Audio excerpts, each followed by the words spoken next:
Welcome to episode 3 of the Rocketwoman Show. Today I'm joined by a dear friend that I've had in my orbit for quite a while. You might have guessed it already. When you know me, probably know him. Jonathan Kray is joining me for this conversation. And the way that he describes himself is, I'm a Dutch filmmaker and love telling a good story, whether it's in film, documentary, or interactive media. Great stories about the human condition and how to make life a little more sensual are everywhere, and I love to find those. So this is what Jonathan says about himself. Find out more. We talk about mental health. We talk about technology. Of course, we talk about film and where we're headed in the future. So I really enjoyed this conversation. I hope you have a good time and you join me back for launching another rocket next week into a Friends of Jonathan's orbit. So stay tuned and enjoy. Welcome to the Rocketwoman Show, Jonathan. I'm so Welcome. excited to have you here. I feel very welcome, and I'm the other side now. I'm not doing the podcast with you, but I'm a participant. It's so nice to just slot in. I'm just the guest here. It's nice. Yeah. Nice change of scenery. Yeah, absolutely. And for the viewers or our audience that doesn't know, Jonathan and I had a little bit of a podcast going last year called the Rude Rebels podcast, which I think, I can put that in the show notes so people can go and revisit We my we blonde did two times. seasons. That was We did pretty two good. seasons, yeah. Yeah, it's not bad. No, we had, and that was on the tail end of Road Awakening, but we're getting ahead of ourselves here. So why don't We you tend just to do that. yeah, exactly. That's a little bit of a warning label. Like we tend to just be all over the place, but you just got to keep up. Jonathan, why don't you introduce yourself a little bit to our audience? Well, for the people that don't know me, I'm Jonathan Kray. I'm a filmmaker from Holland. I was born in Amsterdam, and I sort of went through all the motions of my career there. Started in video games, then films, finished a documentary recently with Sandra called Rude Awakening, and now I'm focusing more on fictional storytelling. So I'm having two children's movies that I'm developing and a TV series. So it's from games to documentary now to just fiction storytelling. So in true fashion, I'm all over the map, but I love what I do. So And this is a good point to make, actually, because as you may know, I always introduce a little bit of the human design background and astrology, because that's just what I'm into. Jonathan is a 2-5 manifesting generator with emotional authority. And I think that's just that manifesting generator energy of you being multi-passionate and very fast moving. That is something that I really appreciate about you, but it also comes with a perk of really, you're keeping people on their toes, and that's really what I love about you. And I wanted to have you on the show because I know everything about you, I think, and still I keep discovering new sides of you. We've known each other in this year, it will be 10 years, actually. wow, Yeah, yeah. I know. I keep getting younger.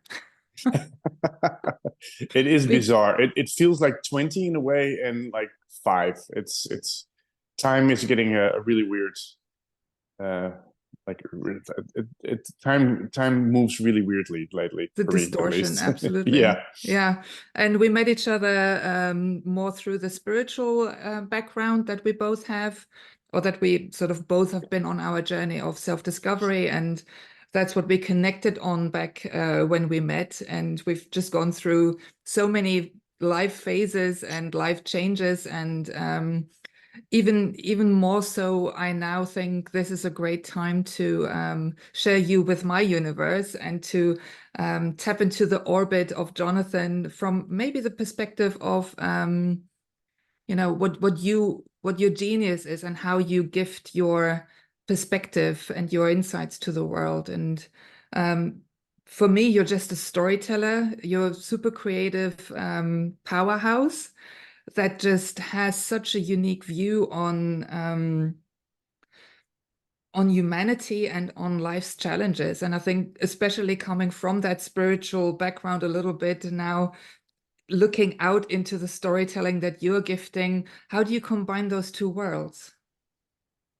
Well, it's interesting. I had a really interesting conversation with somebody. I can't. As it's like time. I can't even remember who I spoke to, but it was about. I think it was another filmmaker, and it was about. Or that filmmaker asked me, "Are you going to make your next film, even though it's fiction, spiritual again?" And I kind of concluded that I don't have to make it spiritual because the reason that I'm making it makes it spiritual. There's even if it's a horror film or stupid, holiday student, comedy caper, because I'm making the film, those layers or those levels of self-discovery and delivering a movie that you think about is sort of embedded into the movie itself, no matter what the genre. And when I said that out loud to that person because they asked, I was like, oh, that's great. So I don't have to force the type of spirituality in there, like for instance with Rude Awakening, which is all about the spirituality and the journey. And now it's just like, oh, I don't have to ever make a spiritual movie again. It's sort of spiritual by default because I'm making it. And Mm. whatever subtext is in there or whatever, I always like people to think about the movies they've seen. But not immediately get into an existential crisis or have to rethink their entire life. It's just more, in the subtext, in the sub layer. So even if it's a children's film and the kids go, "Oh, that was a great movie," there is an energetic layer in there that invites the people who want to see it to think a little bit deeper. But it's I don't think it's I'm carrying it on my sleeve anymore like I used to. It's just more with everything I do. Yeah. Do you feel that part of your journey where you were more inclined to translate it through the spiritual lens, that speaks of like a little bit of a separation, like, this is my internal view, and how did that merge? Well, kind of recently, actually, because there was such and you probably recognize this. There was such a um, pressure on figuring this journey out for myself, and especially making Rude Awakening is a documentary about the journey.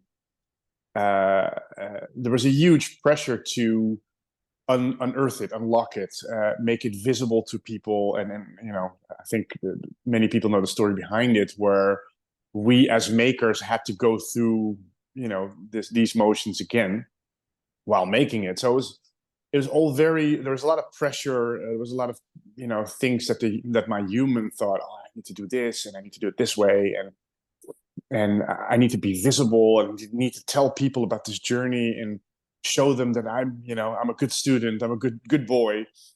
And after Rude Awakening, that all kind of disappeared in more, I guess the easiest way to say it is living it rather than doing it. Hmm. So whether I do it personally or whether I shout it off the rooftops or trying to help people get to a deeper level, or it all sort of went away. So now it's more I'm living it, and if I end up in a conversation with somebody who's ready to go to the next step, I might have a conversation with them. But the whole trying to convince others and kind of the origin of that is convincing yourself. And it was, now that I look back on myself, it's very clear where I was trying to convince myself I'm doing it right, I'm on the right path. And of course, that translates in your communication with others, your work. And I would like to think it was quite subtle back then, but it does create a sort of neediness between the lines, an energetic neediness. And I think I kind of left that sort of by the wayside. I guess the last 6 months or something, since a lot of things are changing and developing. So it's a huge burden not to have to save anybody. Kind of have to save myself, but not. I don't have to do it out in the open or convince people that I'm doing it. It's more for myself. So yeah, it feels very light. I don't have to spread the message anymore, and that saves a lot Yeah. of energy. Maybe Yeah. that's also a little bit like a like a placeholder that we put on the outside because we feel that we're here. And I'm speaking of we, and I know we hate that. We hate speaking from The a collective personal, we. exactly, in the collective we. So if you don't recognize yourself here, dear viewer, then well, no, I'm joking. In the end, because I know that our journeys have been so similar, being here for the future or being here for a time that's yet unfolding, feeling the potentials of how life should be or could be, that can become confusing when you're younger and when you're just in the process of integrating into society, finding your place. And tell us a little bit about that, because I mean, I know your awakening happened pretty early on in life. And how were you able to, yeah, be who you are today?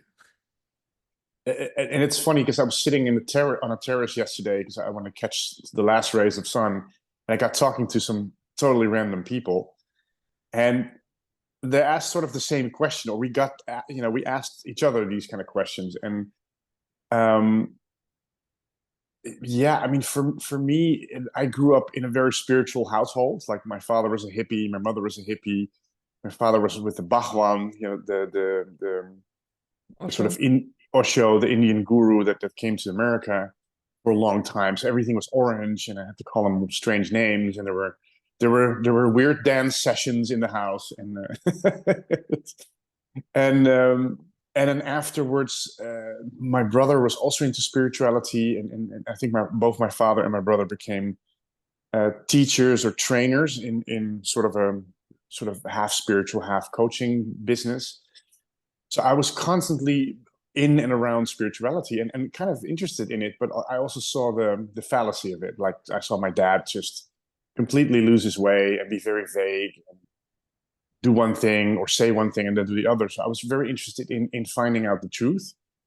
But in doing that, I think from when I was 18 or something, I started searching for answers and going to spiritual courses through my brother, who was kind of like a serial spirituality visitor.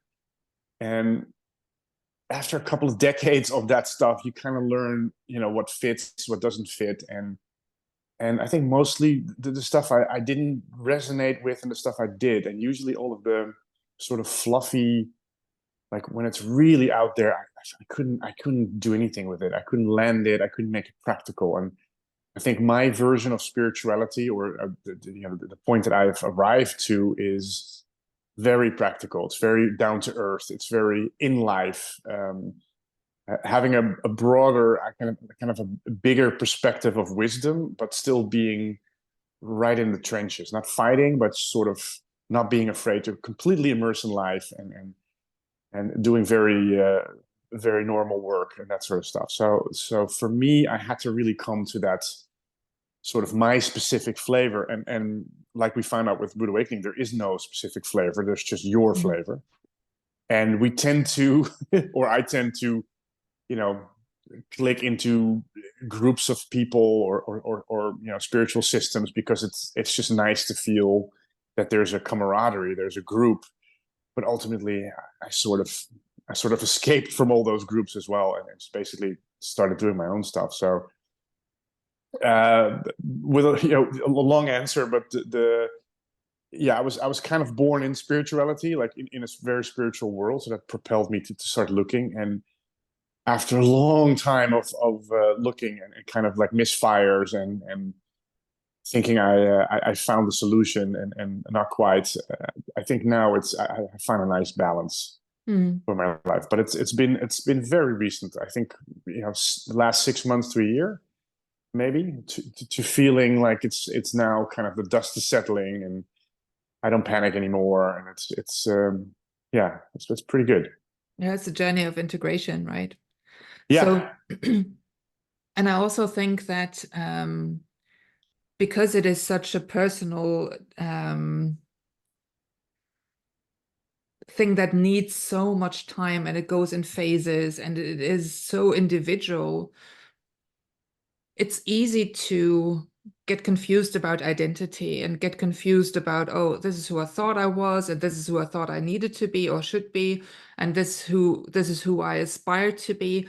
But especially looking at you, since we've known each other for a decade, I think the one thing that's always been this red thread going through it is the purity of your of what inspires you, right? And that really has to do with you being so connected to your art, I find. And you remember in the beginning talking or sharing a little bit about like, how do you express creatively? I was like, well, I'm not creative at all. Like I had no access to it because I think our parents are roughly the same age, but come from two totally different backgrounds. Like, you know, it's more um the wood rustic living room that I grew up in, very much like 70s, 80s, very Very grounded, Prussian. very yeah, and you know, not at all in that spiritual context, more in the Christian context. And that opened up a little bit as, you know, as I was getting older, we were having different conversations. And I think through those conversations, especially my father, shifted a little bit more from his very strong religious belief to a more spiritual understanding for himself. But what I wanted to get to is that even though the very two different backgrounds, in the end, it was art that saved you, right? Like your creativity saved you. And you were the first one that said to me, what are you talking about? You're not creative. Like you are so creative through your inspiration and through your intuition and through the way that you view things. And I think like you opened up creativity and what that could mean, because the only framework that I had for it is, well, I'm not a poet or, you know, a writer, a painter, or like you, a filmmaker. And I Expect can an really, invoice soon. yeah. No. You've got back end points. Um, no, but I can really see how your creativity probably kept you probably on the verge of sanity, but more, it really grounded you in life. How do you see that? Yeah, it still does actually, more so than ever. And it really just, I was always a dreamer. It's kind of a cliche, but always that sort of kid that always looked at the clouds and to see if there's shapes in it, or to imagine like these fantastical creatures. So I have a very vivid imagination, and I think the older I got, the more I actually needed to escape in that world, because the world around me I felt was too harsh and too, I didn't really understand it. Um, and as you grow older and slightly more traumatized and bitter, you kind of, I kind of always kept that fantasy or that dreaming part in my back pocket. It was almost like a little kid that refused to let go of that one thing. I called it magic back in the days, but magic, fantasy, dreaming.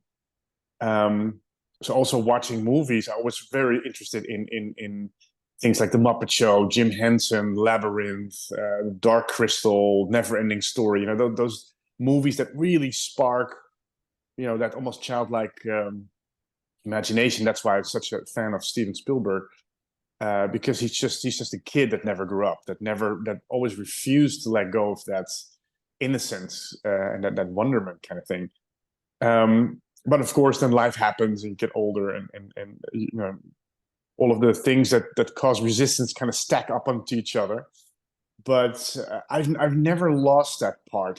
I got very stuck in it, or very, you know, very long time where I was extremely judgmental of the stuff that I made. So I start something creative, but then it wasn't good enough, or very easily distracted, or very easily felt that it wasn't really good.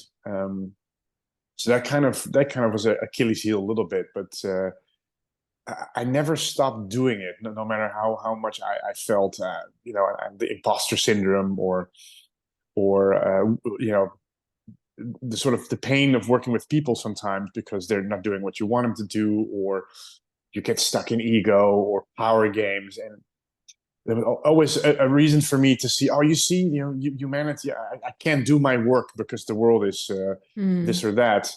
and then I would pull back and then denounce everything and everybody. And then, of course, it starts after 6 months or so, it starts coming back up because the creativity is something very real, something pure. So I would just like scrape myself off the pavement and just go back into it.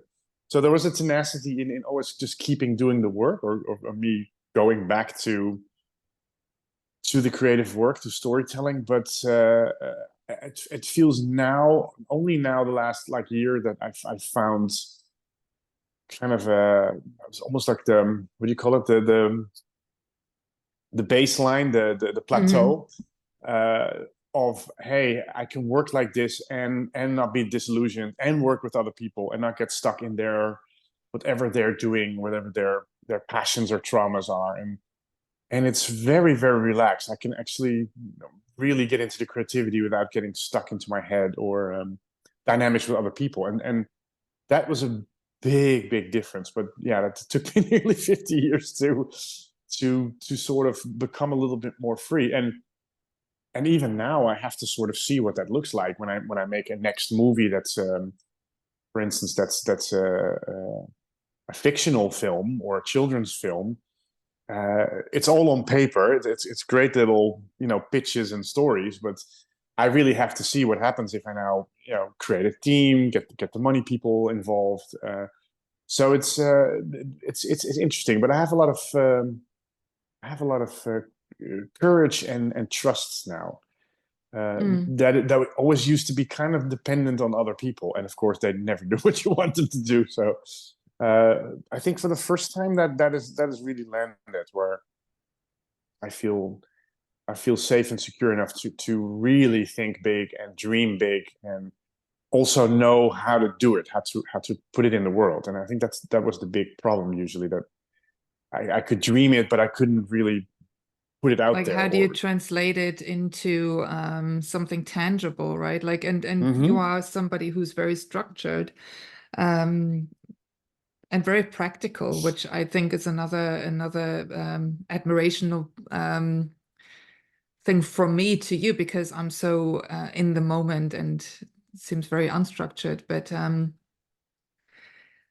find it interesting listening to you. It really seems like life had that way of pulling these things out of you. So the true north has always been clear. It's always been this sensual creativity that wanted to express itself through storytelling, through, yeah, I mean, storytelling in various ways, right? Um, yeah, but then making and then with your ability to put or build a structure around it, going into the self-leadership of showing up like that in life, right? And then believing it yourself, because that's, and I'm going to bring in a little bit of human design lingo here. You are a 2-5 in the profile, which means that there's a huge projection field, which in its shadow expression can oftentimes be that you project onto the outside world a lot, or that other people also project a lot onto you. yeah. Um, and that for, I have no idea what you're talking about. and the 2-5 is just this, the two, you are a natural, you are so many things just come naturally to you. For you, it's not a big whoop. Like, you sometimes probably wonder why some people think it's so difficult to do certain things, why they come so easily to you.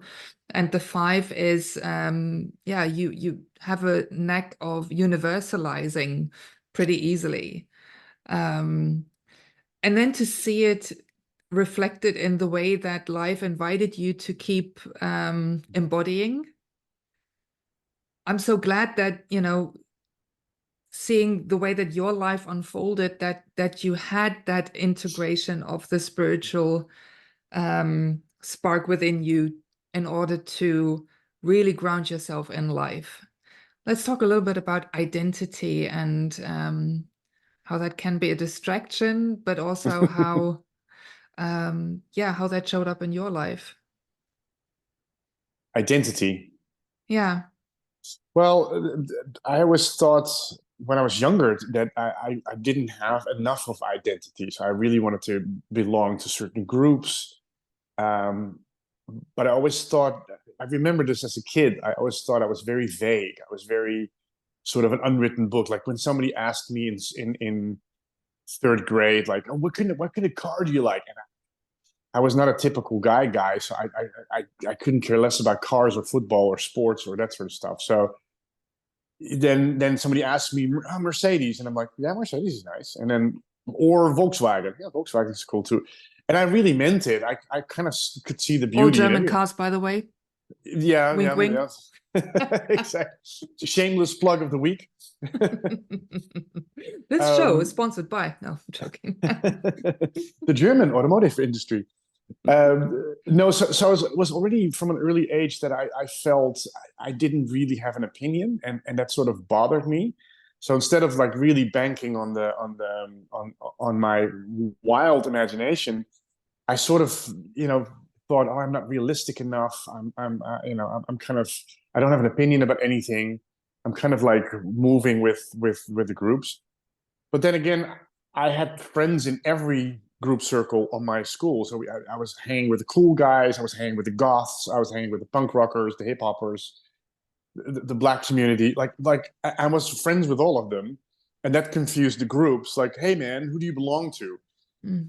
So it was very early that I struggled with identity. Like, where do I belong? And kind of like judging myself for not picking a true side, but in the process actually enjoying many sides, and I'm really happy I did it. But I had a huge judgment on it back then. So you can't be this and that, or you can't hang with those guys and then pretend that you're friends with the other guys. And I could actually, but I was judged for not having a backbone, and I think that continued through for many decades.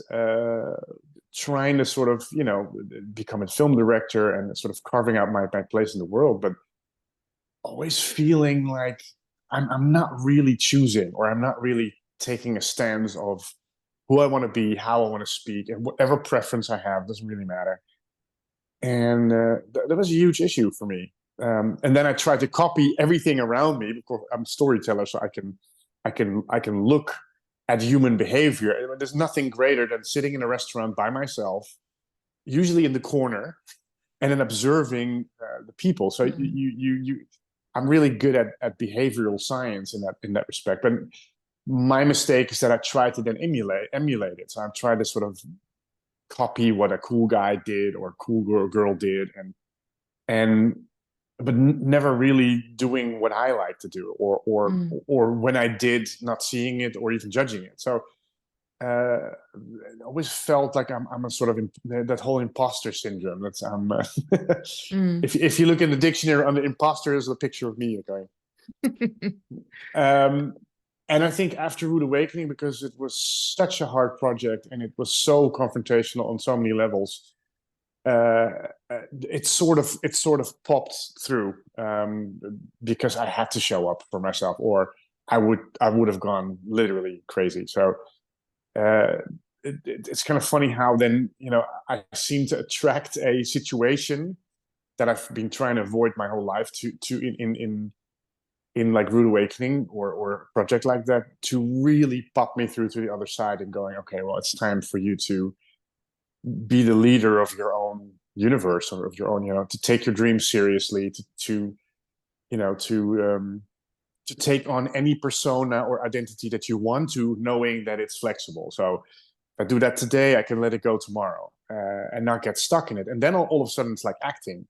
You just go, for today, I feel like this. Okay, for today, nobody should talk to me because I feel like a nerd. And the next day, go to the gym and do very manly things all day. And then the next day, so it's completely okay, because I know where I am in all of this. But that's it was a long search for the one identity, and even still, sometimes today, I judge myself, where I feel like you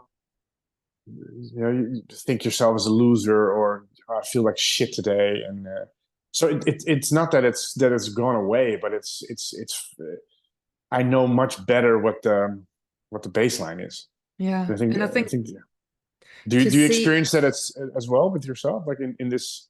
I don't know what you're talking about. This is very much not relatable for me. And like what really, and I'm being sarcastic here, uh,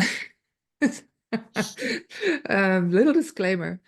Um, what stands out for me is that you, as a storyteller, especially with that gift of living and being in that lens, through that lens with your gifts, it's so important to not get stuck in an identity, but it is important to feel and see the contrast. And you are a very contrasty person. Yeah, So, like, I think I was always afraid of contrast. Probably also that whole, my whole people-pleasing behavior came out of that. My whole no confrontation, because for me it was very much about don't raise the head too high, because then you'll be visible, and um then you'll be judged, or then it will become obvious that you don't fit in. While keeping my head low, it was very clear only for me that I didn't fit in, right. Yeah, and but I always kind of knew that um if I do decide for a creative expression, then I also have to do it. And that procrastination part was just louder for the longest time, that wanted me to, just keep quiet, just hold back, which was probably good for my own integration. But it doesn't work so well when you're built for the future, and when you're built with that genetic imprint of contributing to um, a better world, for the lack of a better word here. Yeah, well, and you just become miserable, like hiding or mm, ducking down, or knowing that there's a whole different persona that is in there, and it is dying to come out, and it's like slowly shriveling, like an apple going sour. uh, it becomes, if you're aware of that, you can hide it, but it becomes unbearable. So there is an expiry date. I think we managed to to to postpone that pretty successfully for a while, but after a certain moment, you just have to. The fear of showing up or showing yourself becomes less than the pain of not doing yeah, it, and I and think that it that's the embodiment journey, right? In my yeah. conversation with Amar, we touched upon that. Round about the age of 50, life has that check-in point. In astrology, we know it as the Chiron return. And at It's that either point, show the fuck up or buy a yellow Porsche, either or. yeah, pretty much, right? And which brings me back to identity. But I think overall, looking at the people that I walk alongside of, that all walk the path of embodiment and just integration and just becoming their true self, that onion, shedding the layers. Um, Being brought up in a society that tells you that you have to have it all figured out by the age of 30, you can feel like a failure. And I think that that's also the reason why I want to make a podcast and, share my wisdom and the wisdom of my guests, because it's not supposed to be like that. Like what we're formed into, and thank goodness the younger ones, are A little bit uh, quicker. yeah, then just not so impressed by it, by authority. Whereas we were raised with an authority that was very hierarchical and very much top down. So you didn't dare, you sort of get a smack from the teacher in the classroom, or at home, or both. So I think that it's just interesting to see the different generations going through embodiment and what they needed to go through in order for the next generation to have a little bit more freedom, right?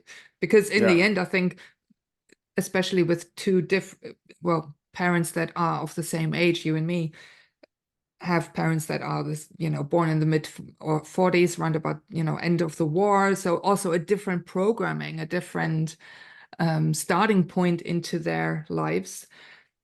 But now, seeing where we're headed, the change is going pretty fast. right? And I Yeah. know that you are a futurist, and I want to kind of pivot here into the topic of technology, and how you see Oh that boy. fit in. Yeah. Yeah, I love technology. I always loved technology when I started as a designer when I was like 16, 17. And I think by the time I got to 20, we were working with the very, very early version of Photoshop. I think it was the beginning of the internet. So I started building website. I was just amazed by 2 lines of code. You can have a whole website that's interactive. And then I made my first movie when I was like 22. And then I saw, oh, this is what cameras do. This is what computers can do. You can build your own editing machine. You can actually tell your stories in a different way. And I've always been very, very pro technology, following Apple, following all the latest trends in virtual reality and all those kind of things. I absolutely love it. I think it sets you free, but I also feel, and you see that especially now, it's a tool. So it's a tool for your creativity, and it comes with a certain responsibility, I feel. Mm. So and I can also imagine what happens with people that get really overwhelmed with technology because how do you use it? So there's an interface problem. And if there's no kind of awareness how to use it or how to actually put your creativity first and then the technology second, it can get very overwhelming, Mm-hmm. especially with robotics and AI at the moment. My goodness, I think there's an invention every hour. So unless you see yourself as the conscious pilot, that's behind the wheel of it all, uh, it's kind of like a mud stream that just sweeps you off to God knows where. So uh, I still love technology, and I think also how it's opening up the film business, and special effects. So, for instance, when I used to make a pitch deck is like a digital folder for a film idea. It used to take me weeks, sometimes months, because you have to hire a concept artist that makes the beautiful pictures for you, or go to a stock website and just spend hours finding that one picture. And now I can literally in 1 day, I can go to Midjourney, type in a couple of prompts, fuck around with it a little bit, so I get my images in a certain style, and within a day, I have a pitch deck that looks like it's made by an ad agency. But I'm the one that's piloting the thing. I have the idea, I have the style in my head, so I'm not so worried about technology running away from us because it still needs the human at the wheel. Mm-hmm. Same with acting. Everybody's really afraid of AI movies taking over filmmaking, and for a part it will. I think, especially for young upcoming filmmakers that can't afford, the budgets, or that don't get chosen by the film fund in Holland, to say, oh, I'm going to use AI to put my vision out there, and I think it's very valid. But again, it's a young filmmaker using their creativity to put it out there. And I think you will see the difference between a real actor doing the job or AI. There's always a sort of emotion, like a true emotion, missing. So I think we'll come to a point where with your iPhone, you will film your film as good as you can with actors, and then put that into AI and say, okay, well, set it in the Himalayas. These actors look like this. And I think within 6 months, you're going to see those tools. So you can have the best of both worlds. It's the idea of the director. It's the performance of the actors, but it's the technology that just basically puts an entire Hollywood film studio in your hands. So as long as we know that we're driving, I think we're going to be fine. But yeah, there is another side of the coin, that if you just use it for sinister purposes, or power games, or trying to dominate certain things, I think technology has the potential to backfire quite spectacularly. So we'll see. But I think while that's true for technology, it's also true for any industry being taken over by greed or Yeah, power dynamics, right? Because if it's not about knowledge anymore, we've talked about this in our podcast last year. If it's not about knowledge or differentiation through, I know more than you, I've got the certificate or whatever, then how do we measure ourselves? And also the challenge for humanity to, if I can't compare myself anymore through the very pillars that we've deemed to be the like the most important way to navigate through this thing called life, then how do you even know? So I see that there's like this huge identity crisis coming up. And I think you raise a really good point, because I think it's exactly that. So you really see people grasping at some cause. It doesn't matter if it's sexuality or the environment or certain political groups or certain ancient wars that are going on. Everybody's like, it's almost like, well, everybody has an opinion, everybody can put their opinion online, so it actually doesn't make us special. It makes us more homogenous, it makes us more the same. So how do you differentiate in a world that needs to really change, and that is really, I think, inevitably changing incredibly fast, is pick a side, any side, and really like a pit bull, just hang into there, because at least it's a point of view. At least it's some point of view, as opposed to just being part of the masses. And yeah, I think it's quite extreme at the moment. I also think it's necessary, like with the whole woke movement, and it's been lagging behind for decades, centuries, even. We were quickly interrupted there, but I think we haven't lost our train of thought, so let's keep going. I think we left it off with how do you differentiate yourself when knowledge is not the factor anymore that plays a role, because anybody can, in a heartbeat, everybody has access to all of the knowledge. Well, That's and going I to be a think, crisis. yeah, I think it's already a crisis, because I think it's knowledge, but it's also practical application. So things that you can do. So you train to be a painter or something. Most professions, a robot will be able to reproduce, very, very shortly from now. So it's not only wisdom, like the power to know certain things, but it's also the practical application of most jobs. Probably bar from a few, but I can't think of many. So I think there's going to be a huge, like you say, there's going to be a huge crisis of identity, because what sets us apart? So knowledge is now, especially if we start to work with brain implants or those AR glasses that will literally tell you whatever you need to know. Everybody knows everything. Everybody knows every language.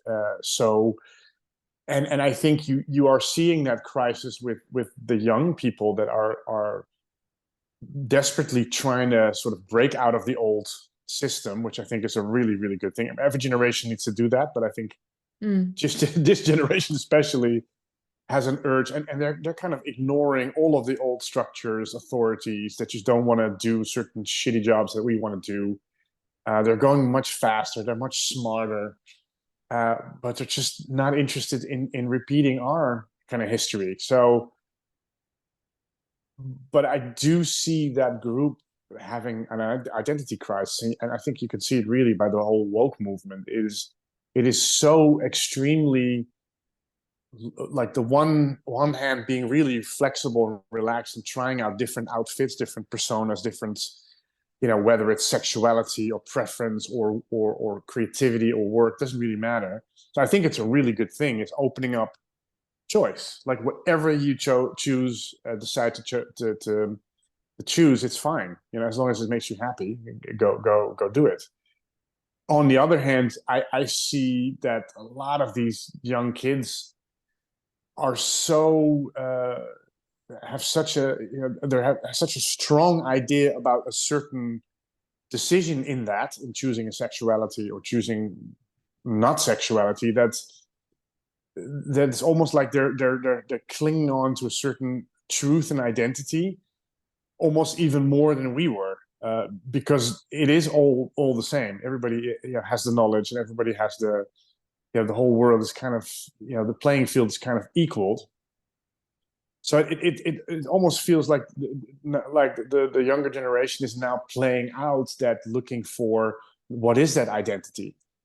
And it's not about having all the choice in the world, because they kind of have, but it's again, like with technology, I think taking the responsibility of, hey, what works for me might not work for another, or what I think is a great idea might not be true. And I think a lot of these truths, and it's not just coming from the younger generation, also the older generation. I mean, you see a lot of political parties go to the far right now, or to the far left, and it's again almost like holding on to one thing, and well, I guess that's our identity now, and then completely going overboard, instead of saying, hey, wait a minute, what do I feel? And it could be that you support the ideas of 5 political parties all at the same time. I like what the right's saying, I like what the left is saying, don't agree with that. Oh, the environment is important to me.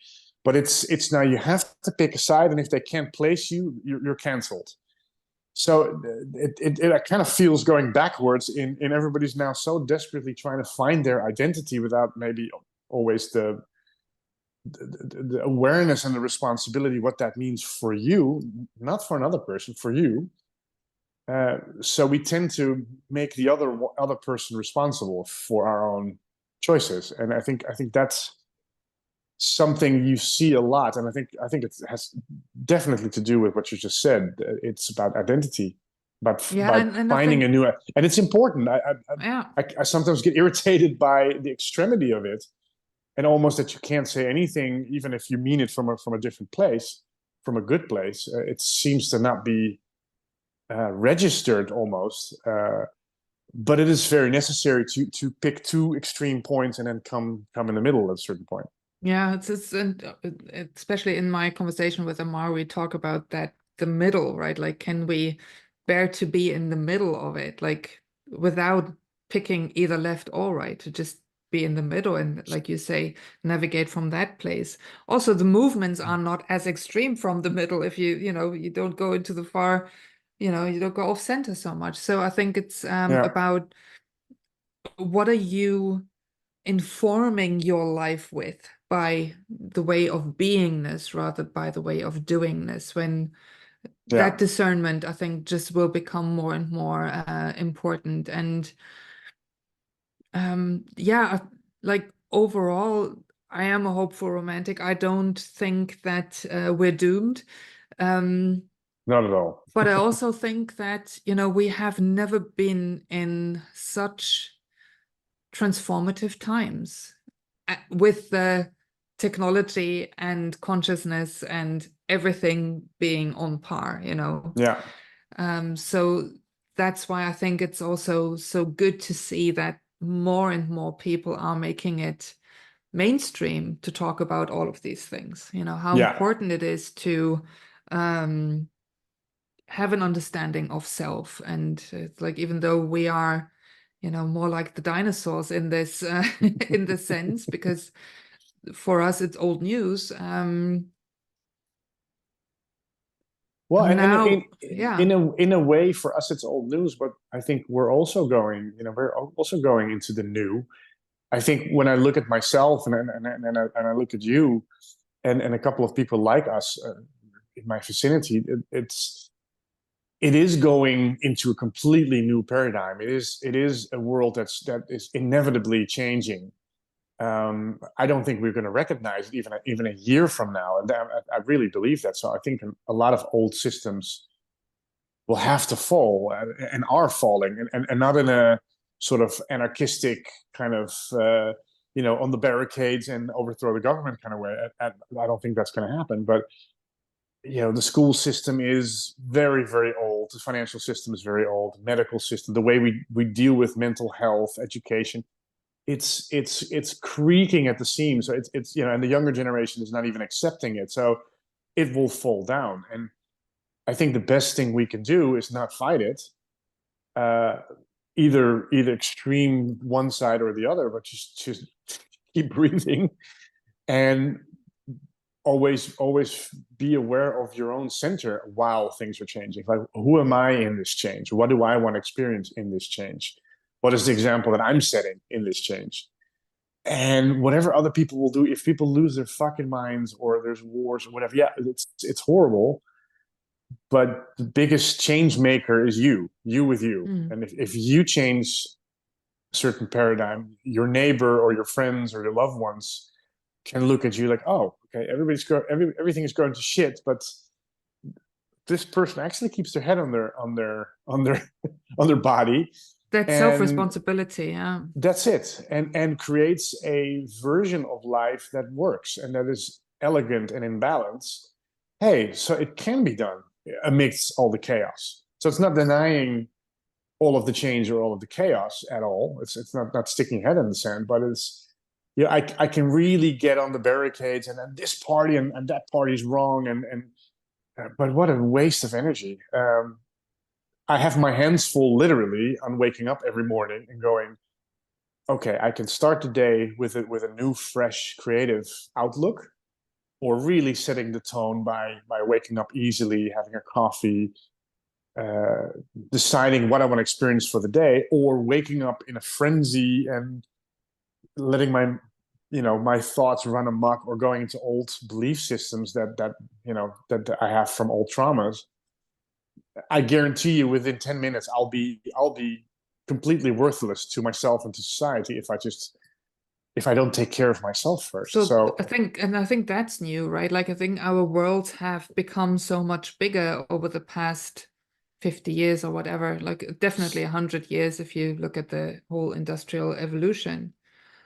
But to yeah, say now choice plays a bigger role than ever, right? Where you place your focus, the choice of what you choose to consume. Whereas in the past, you just didn't have the variety of options. And I've often thought about like, is the variety of options the reason for the mental health imbalance?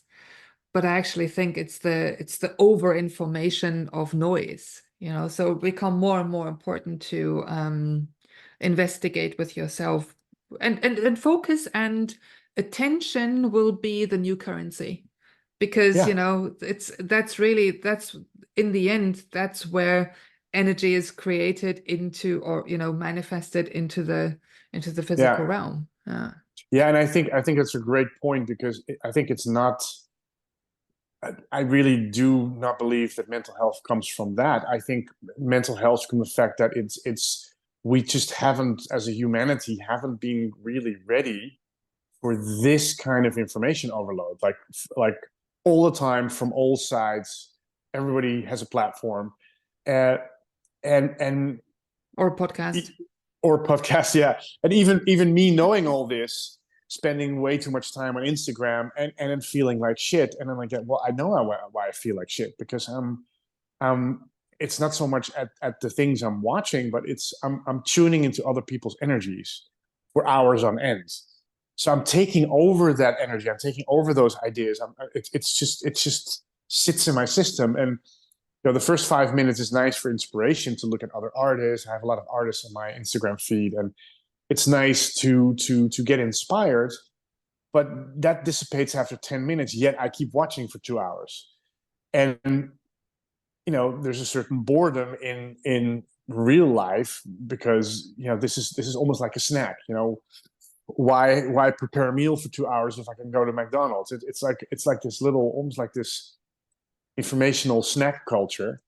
Uh, but I think we're finding out what it means to take responsibility for that. What makes me feel good? What doesn't? What things suck me in? Like if there's a feed about conspiracies, and I just go down the rabbit hole, and I don't come out for a week, then I could ask myself, is that, even if it's all true what they say, is it good for me? Is it feeding me, or should I just go take a walk in the forest? And then Mm. in the forest, think of my next movie or my next creative move, or how I want to have my relationship. So Yeah. it's not so much the amount of information, is we just haven't. I mean, it's been what, 15 years since the internet, 20 years. So it's very, very young medium that's taken over our lives. We have a supercomputer in our pocket. So for me, it's again taking responsibility of where do you stand in all of this. And it can set us free because we have information on our fingertips, but it can also completely um, put us in our own jail cell, you know? Yeah, and I think the truth again lies in the middle, and it lies within the individual, right? This is I think a time of individualization, and we're moving into times where the homogenous just won't be attractive at all anymore. So, No. even jumping on the bandwagon of, well, that's the new quick big buck, then, we'll all be buying these things from now on. It's just also not true. So I think it's about digestion. How do I digest?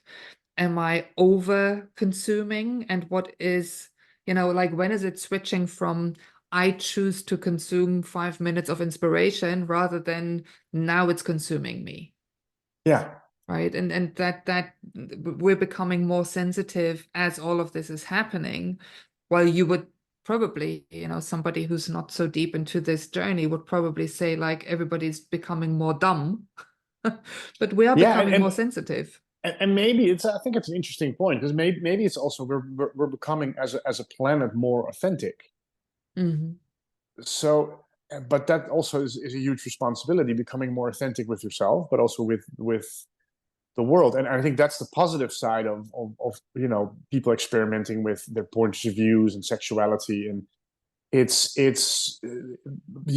you're becoming more authentic, and that might mean that you are many things instead of one single thing. I think Mhm. that's very, very needed, but it's also the responsibility of, first of all, be authentic to yourself. What are you really feeling? Or am I just using it as a power game or to get some attention or to finally belong to a group because I felt so alone? That's the real distinction I think we need to make. That's the price of being authentic, is you have to take responsibility for everything. And But then, it doesn't even mean that you have to be spiritual. I think no. everybody's going through the same ringer, Mhm. and maybe spirituality can help, sort of train yourself to feel a little bit more clearly where you start and where others begin, and vice versa. But ultimately, I think everybody's going through the same thing.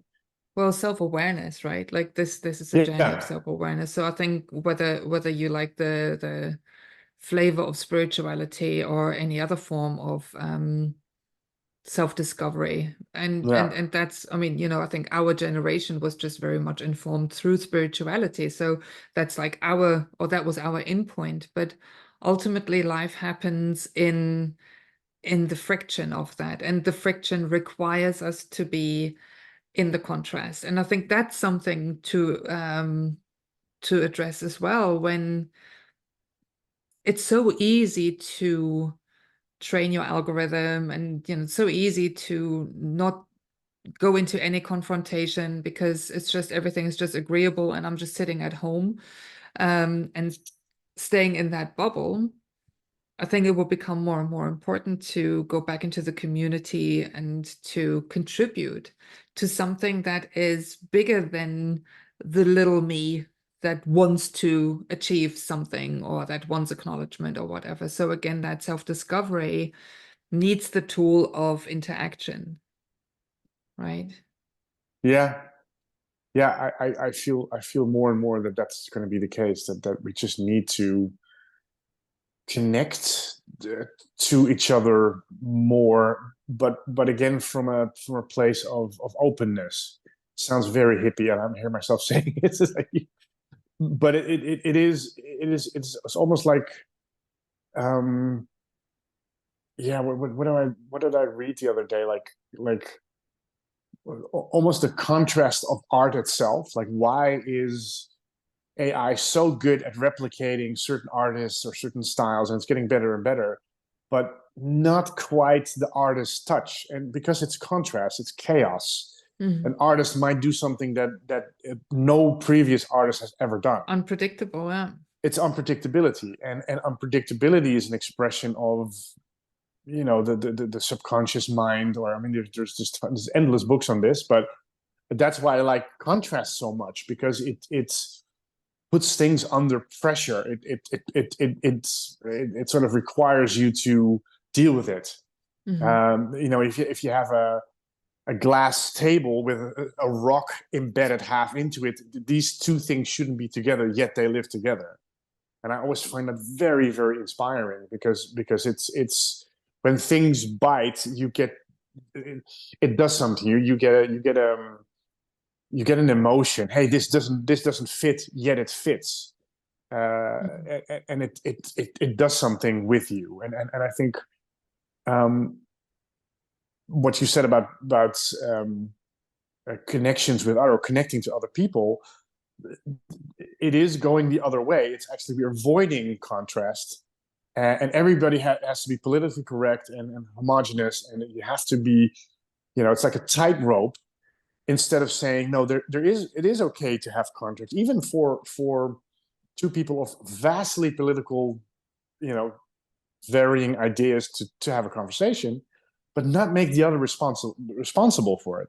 Then contrast could live, solicit an emotion, and both people can walk away with it like, oh, I agree or I don't agree. That's also fine, but it does something with me. Like a film that is a little bit edgy, it does something with you. Some people hate it, some people love it, but thank God it does something with you.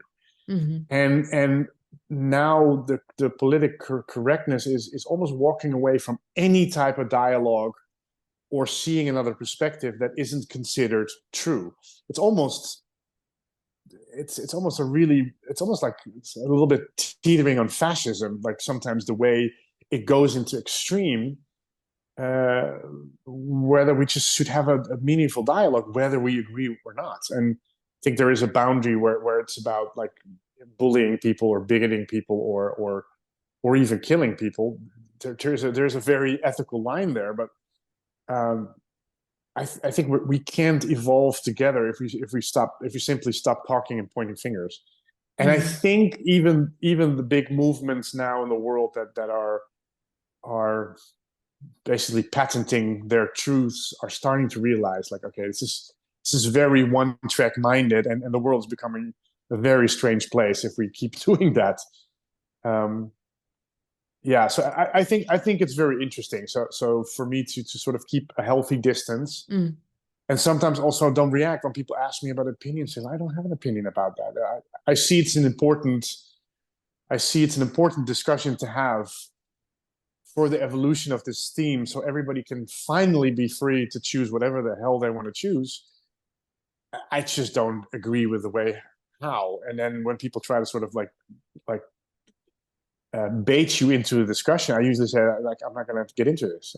It's not, it's I'm doing it by just feeling into it and not getting sucked into either the left or the right stream of whatever it is.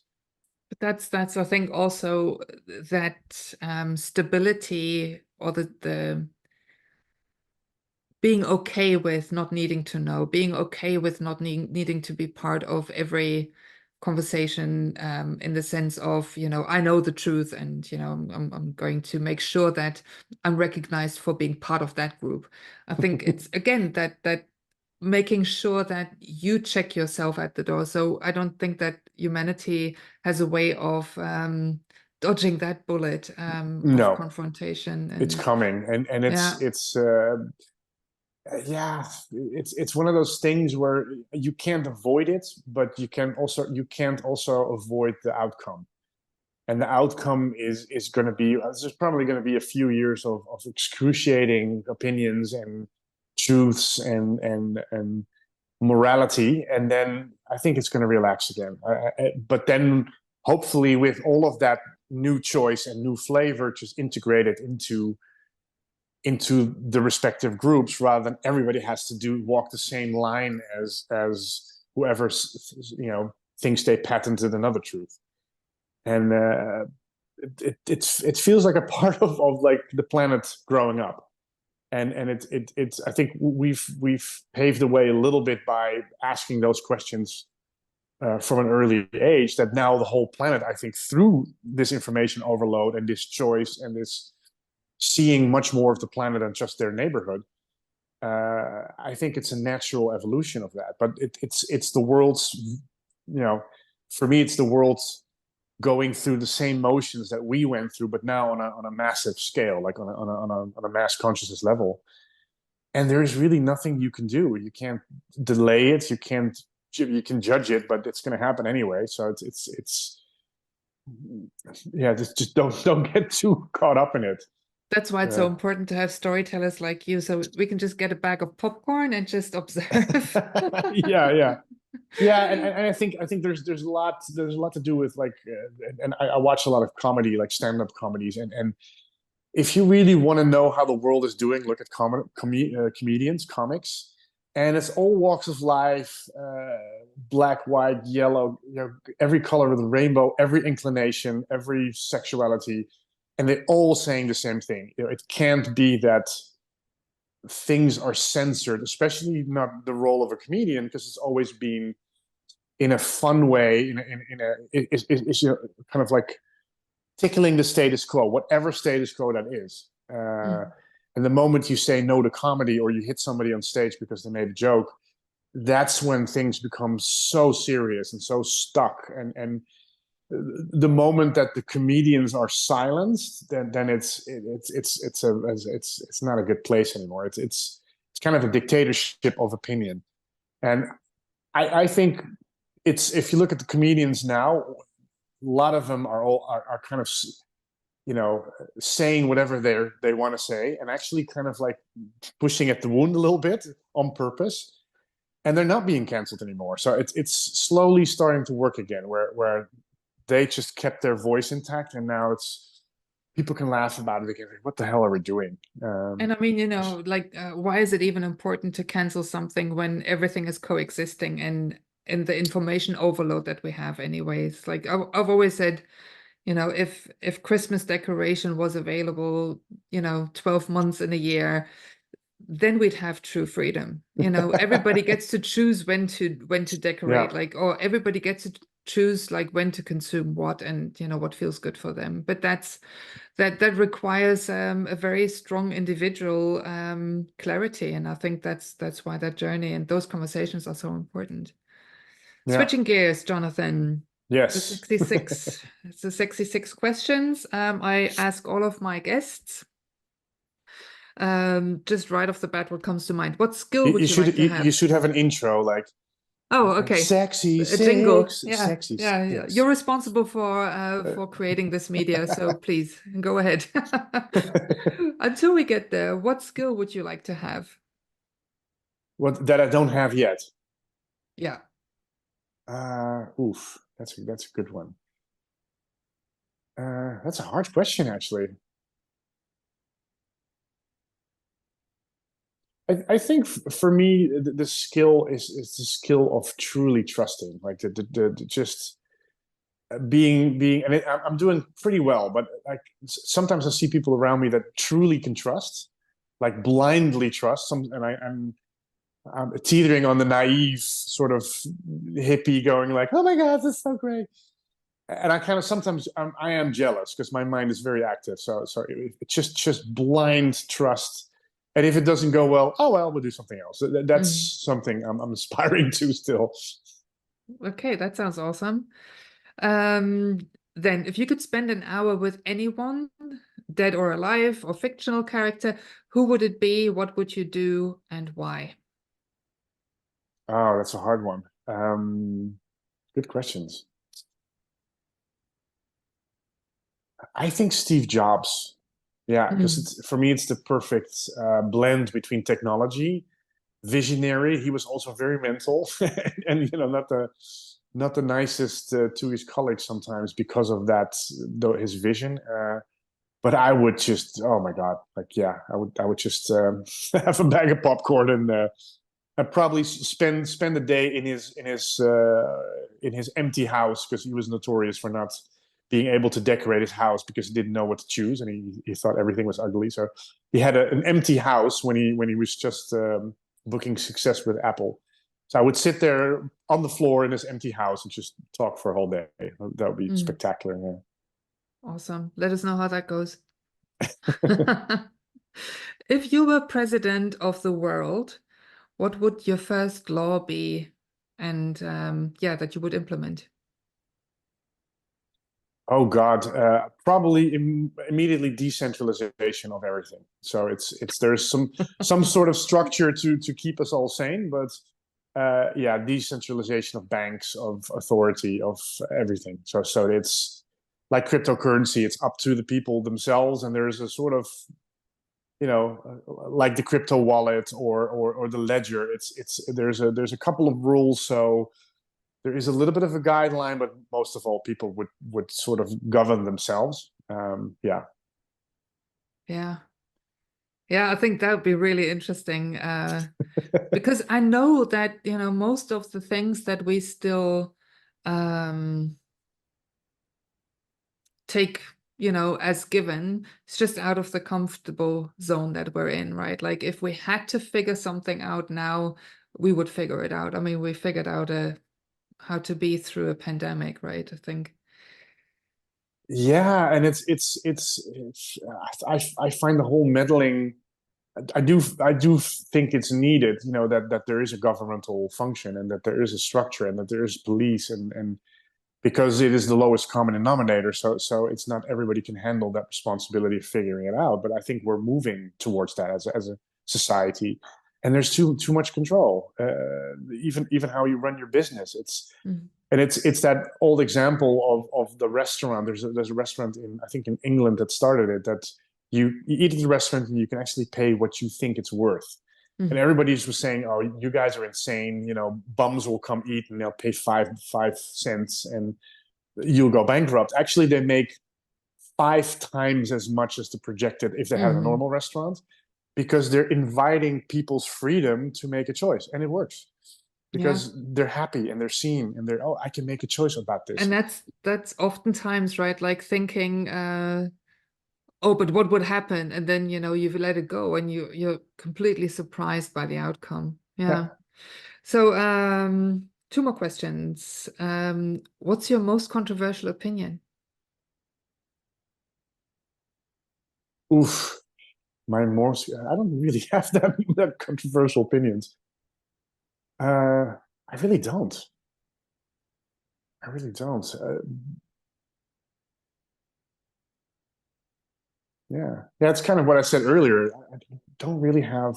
I love contrast, but I kind of don't have big controversial opinions. Well, and it's not really controversial, but uh, let everybody do what they want to do, as long as it's respect for others, and do everything you want to do. Go do it. Go explore it. If it doesn't hurt others and you feel good with it, keep doing it. That's But pretty don't make controversial depending but on don't who's make other listening. people responsible for whatever so whatever you do, great, but don't expect me to understand, or don't make me responsible. Mhm. uh, we might have a conversation that you explain to me what you mean, but if you say, well, this and can't you see I'm that, like, no, otherwise I would have seen it. So it's really stop making other people responsible, Mhm. unless it's about boundaries, or it's about really disrespecting each other's, Mhm. sexual boundaries, or you know the basic human Yeah. principles. But we're so quick at making other people responsible for stuff that isn't theirs, and out of a weird sense of, I don't feel good about myself, so now you're responsible for Mhm. making me feel. And if you make one mistake, all hell breaks loose. Like, no, grow the fuck up. So I guess that's my my most controversial, but I Grow don't the think it's fuck up. really I that love that. Yeah, in a nutshell. controversial.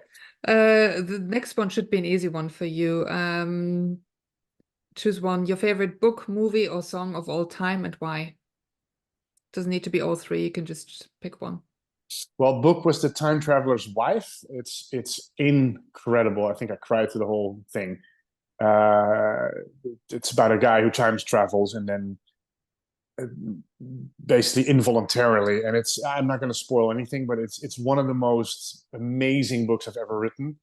And it's one part is from the perspective of the time traveler, the other is the perspective of the wife looking back. And oh boy, the movie was horrible, but the book was, Mhm. I think, one of the best things I've ever uh, read. Song, so many songs. That's a hard one.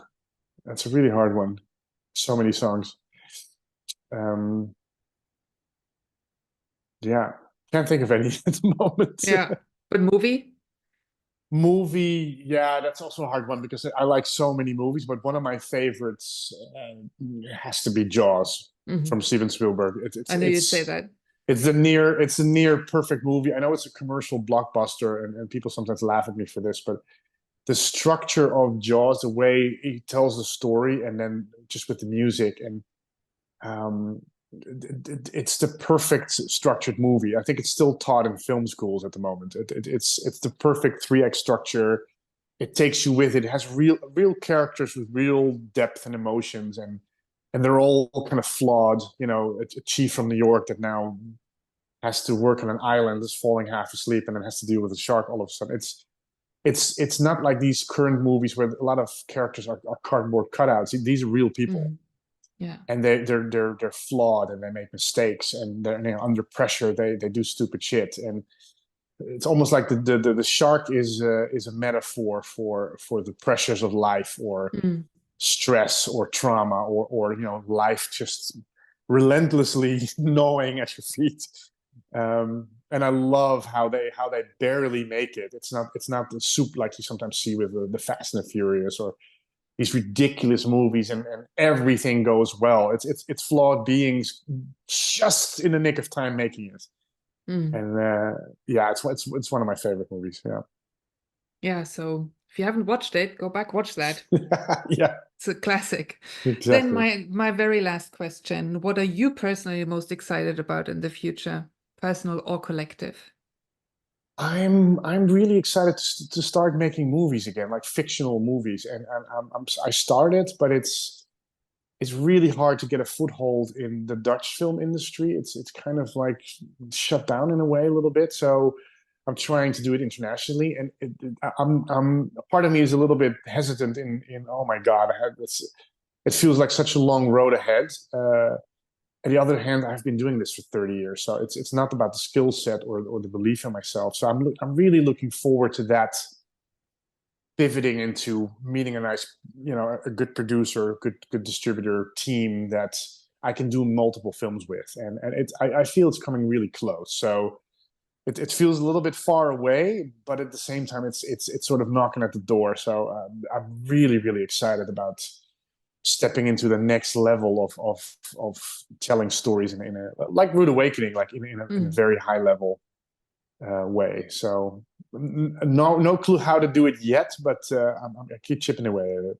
Do you want to put a call out, like, if you're a distributor, producer, or any of those? Well, yeah, and especially a producer that has big cojones, that male or female, that just really wants to think outside the box and make high-end productions that have meaning, and find a big audience, as well as being Mm. commercially, and have a message to tell. I think that's kind of the vision, but I know it will happen. So Yeah. if you're watching, call me. Yeah, where can people find you? Well, I have my company's called Soul Food Films, so films that feed the soul. File under and it's www.soulfood-films.com. Soulfood-films.com. Can see some of my work, Hmm. and you get in touch with me. Yeah, you're not so much of a social media person, but I'm going to link all of your presences in the show notes, and then people can find you. Thank you so much for joining me. Thank you. Um, This was lovely. It's lovely being on this side of the aisle. yeah, I love it. Yeah. absolutely. Wishing you all the best, and I know you'll be back in my orbit. Oh, I always will. And how about the next guest, or is that something we? Yeah, oh yeah, of course, of course. That is something to be addressed. You get to have the honors of telling me who to speak with next. Well, I'm gonna nominate me again, so the next one will be me. No, no. Just when you thought he was done, his ego took over.